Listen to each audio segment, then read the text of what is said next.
여러분 반갑습니다. 여러분의 멘탈 전도사 천만쌤입니다. 제가 6시에 영상을 올려야 하는데 좀 늦었네요. 오늘은 7시 정도에 올라갈 겁니다. 몸의 컨디션이 안 좋아가지고 요즘 계속 골골거리고 있네요. 여러분들도 건강관리 잘 하시고 하여튼 좋은 하루, 즐거운 토요일이 되었으면 좋겠습니다. 한번 볼까요? 요즘 새로운 소식도 있고 있는데 한번 여러분들에게 짤막하게 먼저 한번 전달해 볼게요. 지금 미국의 그 트럼프 행정부는 삼성전자랑 하이닉스가 중국 내 공장에 미국산 반도체 제조 장비를 그 공급할 때 예외적으로 누려온 개별 허가 절차 면제를 폐지하기로 했답니다.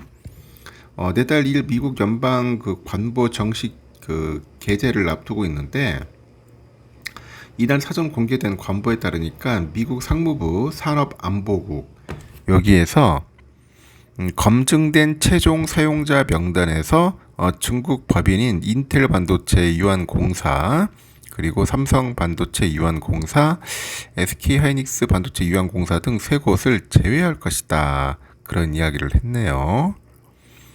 관보에 적시된 중국 다른 소재 인텔 반도체 유한공사는 SK 하이닉스가 인수했기 때문에 이 역시 한국 기업의 중국 내 생산 시설입니다. 그리고 VEU는 그 별도의 허가 절차나 그 기간에 제한 없이 미국산 장비를 공급할 수 있도록 하는 그런 예외적 지위를 말하는 거죠. 미국 관보는 이 같은 조치가 관보 정식 개시일로부터 120일 후부터 실행된다고 밝히고 있습니다. 이에 따라서 삼성전자의 중국 시안 낸드 공장과 하이닉스의 중국 우시 디램 공장, 다른 낸드 공장이 내년 1월부터 미국산 반도체 제조 장비를 들여올 경우 미국 정부로부터 개별 허가를 이제 받아야 하게 되는 거죠. 미국 상무부는 보도자료를 통해서 소수의 외국 기업이 중국의 반도체 제조 장비랑 기술을 그 허가 절차 없이 수출할 수 있도록 하는 바이든 시대의 구멍을 메웠답니다. 이제 이들 기업은 기술을 수출하기 위해서 허가를 얻어야 하므로 경쟁자들과 동일한 상황이 됐다고 하는 거죠. 그러면서 상무부는 오늘 결정 이후로 외국 소유 반도체 제조 공장은 VEU 지위를 얻지 못할 것이라고 이제 못 박았습니다. 상무부는 또 기존의 VEU 기업들이 중국 내 현존 공장을 운영할 수 있도록 수출 허가를 할 것이나 중국 내 공장의 생산 역량 확대나 기술의 업그레이드를 위한 허가는 하지 않을 의향이라고 합니다. 앞서서 미국 정부는 바이든 행정부 때인 2023년 발표한 반도체법 관련 그 가드레일에서 이 반도체법에 따른 보조금을 받는 기업은 수령 시점부터 10년간 중국 등 우려 국가에서 첨단 반도체의 경우 5% 이하, 이 범용 반도체는 10% 미만까지 생산 역량 확장을 허용하기로 했었습니다. 이에 따라서 상무부의 이번 언급이 이 정도의 제한된 생산 역량 확장도 허용하지 않겠다는 취지일지 여부가 관심을 모으게 된 거죠. 미국 상무부 수출 통제 부분의 책임자가 트럼프 행정부는 특히 미국 기업을 경쟁에서 불리하게 만드는 수출 통제의 허점을 차단하기 위해서 최선을 다하고 있다. 오늘의 결정은 이러한 약속을 이행하기 위한 중요한 조치라고 설명을 하네요. 그래서 이번 조치는 지난 6월에 월스트리트 저널 이 보도를 통해 예고됐는데 이 월스트리트 저널에 따르면 그 상무부 차관이 6월 중순에 삼성전자랑 하이닉스, 대만 TSMC의 중국 내 공장으로의 미국산 장비 반출을 제한한다는 방침을 통보했죠. 이 차관은 이들 세 곳의 글로벌 반도체 메이커 중에 이 VU 지위를 보장받고 있던 삼성과 하이닉스에 대해서는 VU 지위를 취소하겠다는 입장을 전달한 것으로 보도했고, 치열한 그런 미중 간의 기술 패권 전쟁의 맥락에서 이뤄지는 이번 조치가 시행이 되면은 한국 반도체 업체들의 중국 내 생산이 위축되는 결과로 연결될 가능성을 배제할 수 없다는 그런 관측이 제기되죠. 그래서 미 상무부는 반도체 생산 장비의 반출 허가에 그런 기준과 관련해서 삼성 하이닉스 중국 내 공장의 현상 유지는 할 수 있도록 하겠다 밝혔지만은 생산 역량 확대나 기술 업그레이드는 할 수 없도록 하겠다고 했는데, 이런 방침이 엄격하게 시행될 경우 한국 기업들의 중국 공장은 시간이 흐를수록 저사양의 제품을 생산하게 될 수 있다는 겁니다. 현재 삼성과 하이닉스의 중국 공장은 두 기업의 한국 내 공장에 비해서 한 1, 2세대 늦은 공정의 제품을 생산해 온 것으로 알려져 있어요.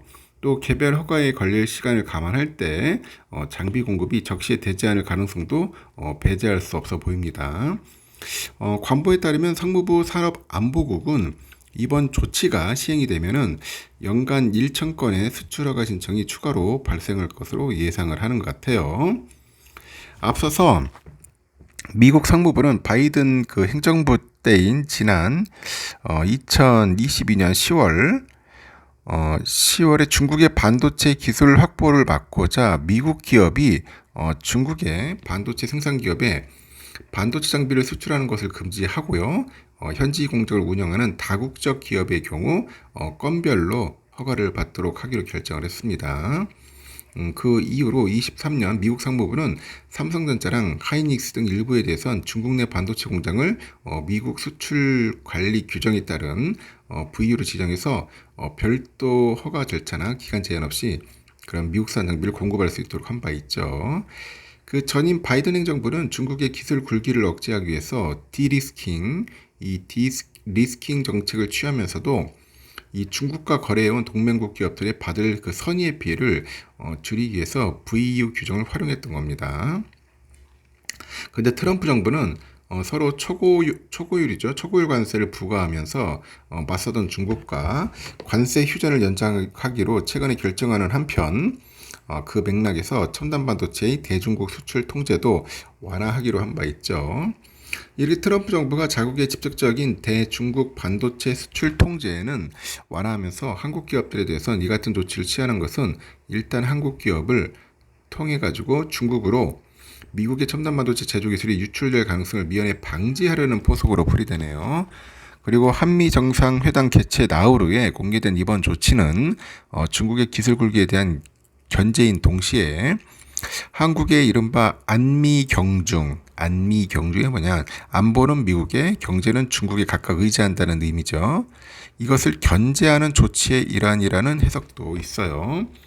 아울러 시행까지 남은 4개월간 한미 간의 협상을 통해서 이번 그 조치의 시행을 유예하거나 미세 조정을 가할 가능성도 완전히 배제할 수 없을 것으로 봅니다.